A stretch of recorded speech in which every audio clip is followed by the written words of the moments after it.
Hello, thrilling suspense fantasy readers, listeners, channel fans, and members of the Clark Ashton Smith fan community. Coming up, we have part 6 of the Colossus of Ylourgne, The Vaults of Ylourgne. Gaspard was revived after a while by the chillness of the water in which he lay. His garments were half soaked, and the slimy mephitic pool, as he discovered by his first movement, was within an inch of his mouth. He could hear a steady, monotonous dripping somewhere in the rayless night of his dungeon. He staggered to his feet, finding that his bones were still intact, and began a cautious exploration. Foul drops fell upon his hair and lifted face as he moved. His feet slipped and splashed in the rotten water. There were angry, vehement hissings, and serpentine coils slithered coldly across his ankles. He soon came to a rough wall of stone, and following the wall with his fingertips, he tried to determine the extent of the oubliette. The place was more or less circular, without corners, and he failed to form any just idea of its circuit. Somewhere in his wanderings he found a shelving pile of rubble that rose above the water against the wall, and here, for the sake of comparative dryness and comfort, he ensconced himself, after dispossessing a number of outraged reptiles. These creatures, it seemed, were inoffensive and probably belonged to some species of water snake, but he shivered at the touch of their clammy scales. Sitting on the rubble heap, Gaspard reviewed in his mind the various horrors of a situation that was infinitely dismal and desperate. He had learned the incredible, soul-shaking secret of Ylourgne, the unimaginably monstrous and blasphemous project of Nether, but now immured in this noisome hole as a subterranean tomb, in depths beneath the devil-haunted pile, he could not even warn the world of the imminent menace. The wallet of food, now more than half empty, with which he had started from Villon, was still hanging at his back, and he assured himself by investigation that his captors had not troubled to deprive him of his dagger. Gnawing a crust of stale bread in the darkness and caressing with his hand the hilt of the precious weapon, he sought for some rift in the all-environing despair. He had no means of measuring the black hours that went over him with the slowness of a slime-clogged river, crawling in blind silence to a subterranean sea. The ceaseless drip of water, probably from sunken hill springs that had supplied the castle in former years, alone broke the stillness. But the sound became in time an equivocal monotone that suggested to his half-delirious mind the mirthless and perpetual chuckling of unseen imps. At last, from sheer bodily exhaustion, he fell into troubled, nightmare-ridden slumber. He could not tell if it were night or noon in the world without when he wakened, for the same stagnant darkness, unrelieved by ray or glimmer, brimmed the oubliette. Shivering, he became aware of a steady draught that blew upon him, a dank, unwholesome air, like the breath of unsunned vaults that had wakened into cryptic life and activity during his sleep. He had not noticed the draught heretofore, and his numb brain was startled into sudden hope by the intimation which it conveyed. Obviously there was some underground rift or channel through which the air entered, and this rift might somehow prove to be a place of egress from the oubliette.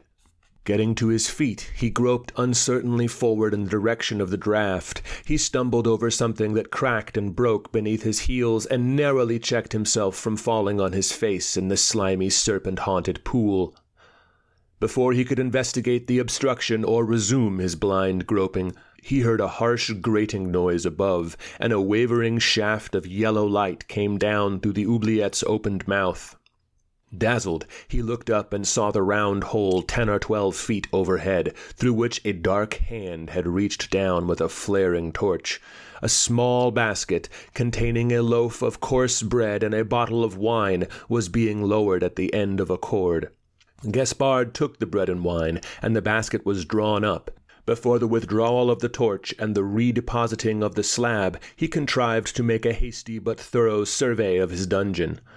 The place was roughly circular, as he had surmised, and was perhaps 15 feet in diameter.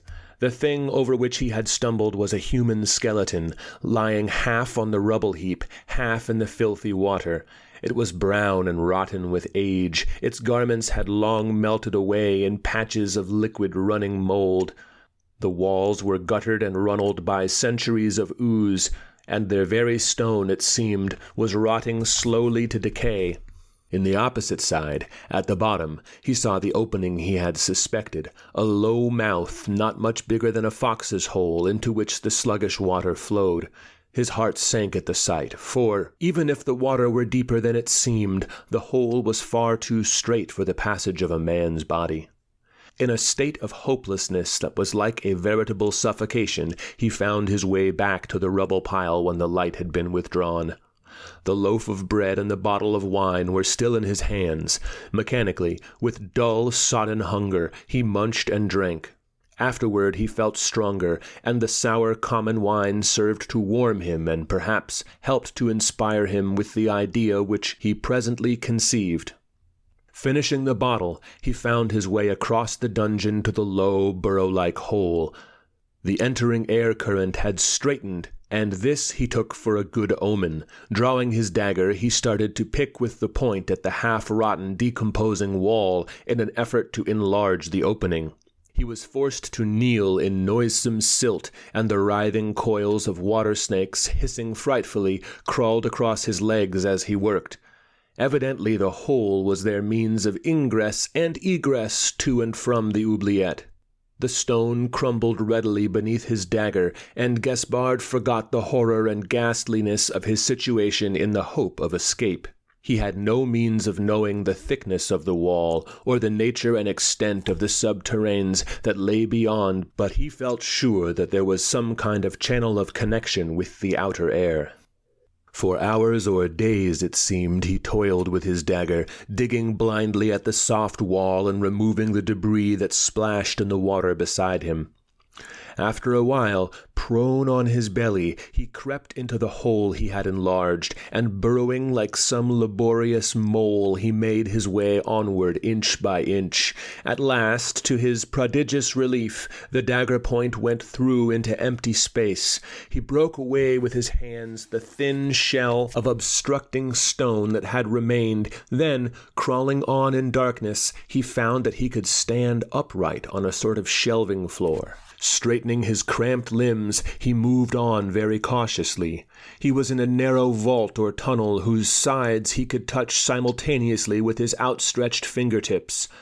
The floor was a downward incline, and the water deepened, rising to his knees and then to his waist.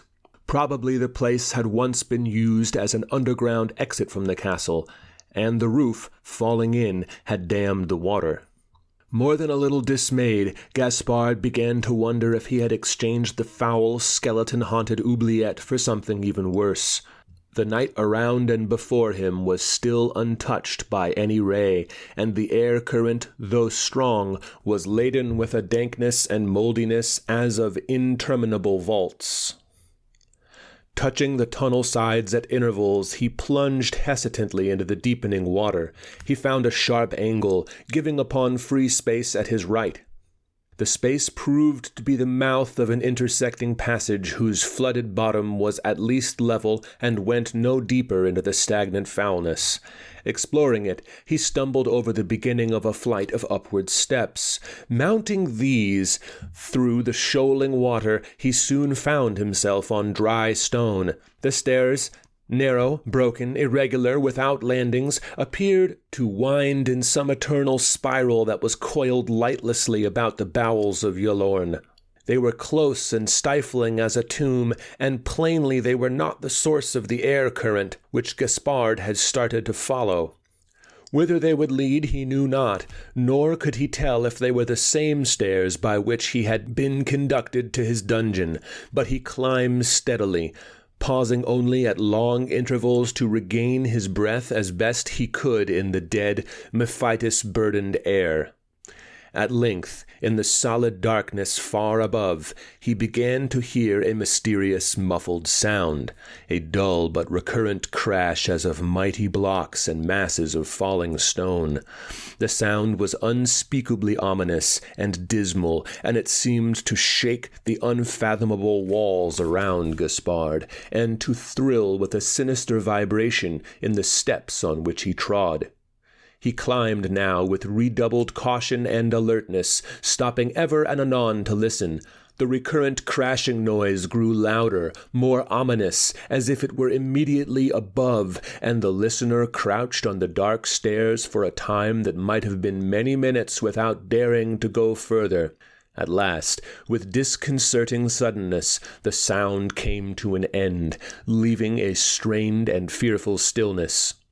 With many baleful conjectures, not knowing what fresh enormity he should find, Gaspard ventured to resume his climbing. Again, in the blank and solid stillness, he was met by a sound, the dim, reverberant chanting of voices, as in some satanic mass or liturgy, with dirge-like cadences that turned to intolerably soaring paeans of evil triumph.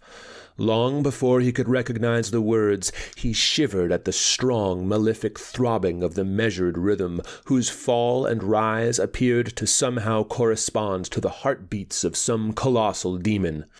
The stairs turned for the 100th time in their tortuous spiral, and coming forth from that long midnight, Gaspard blinked in the wan glimmering that streamed toward him from above. The choral voices met him in a more sonorous burst of infernal sound, and he knew the words for those of a rare and potent incantation used by sorcerers for a supremely foul, supremely maleficent purpose. Affrightedly, as he climbed the last steps, he knew the thing that was taking place amid the ruins of Ylourgne.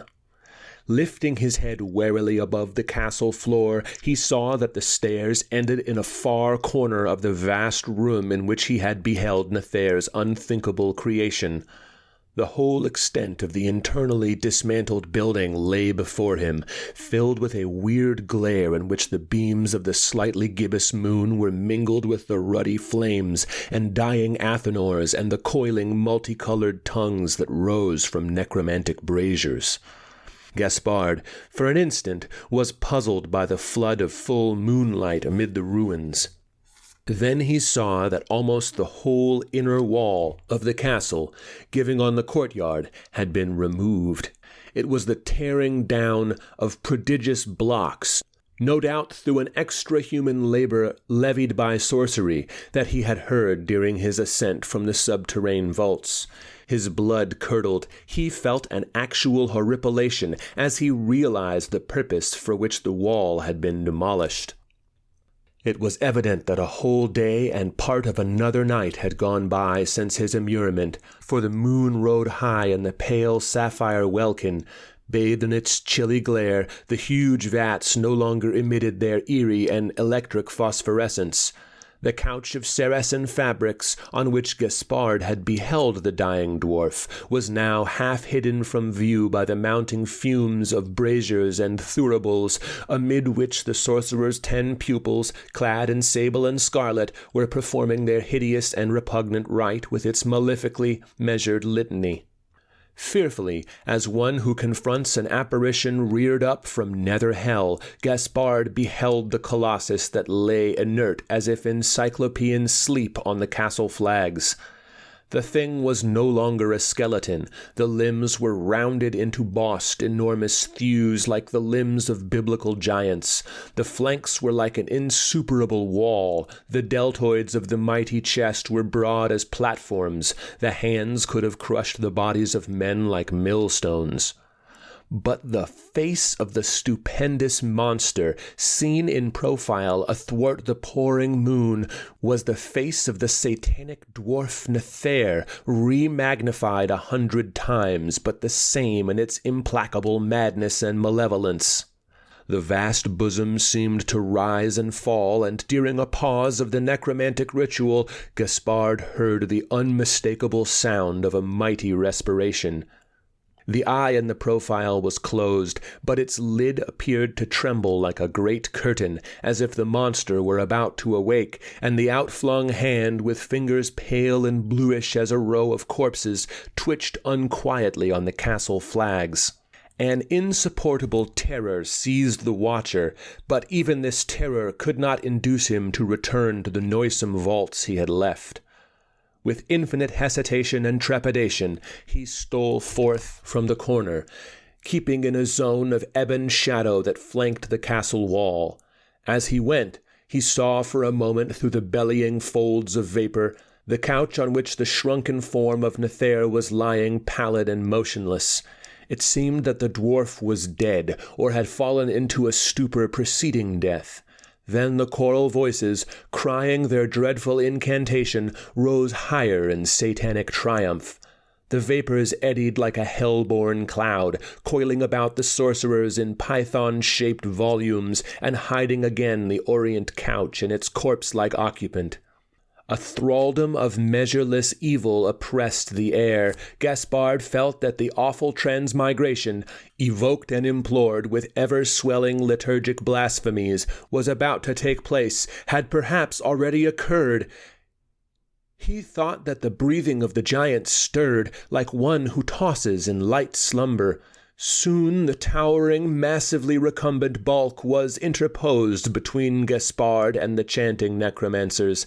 They had not seen him, and he now dared to run swiftly and gain the courtyard unpursued and unchallenged. Thence, without looking back, he fled like a devil-hunted thing upon the steep and chasm-riven slopes below Ylourgne. End Part 6. We're almost there, people. We're almost to the end of the Colossus of Ylourgne. Of course, you can catch another part tomorrow. And in the meantime, I hope that you will like, comment, and subscribe, as well as peruse, if not purchase, thrilling suspense fantasy volumes 1 and 2 available in the links below.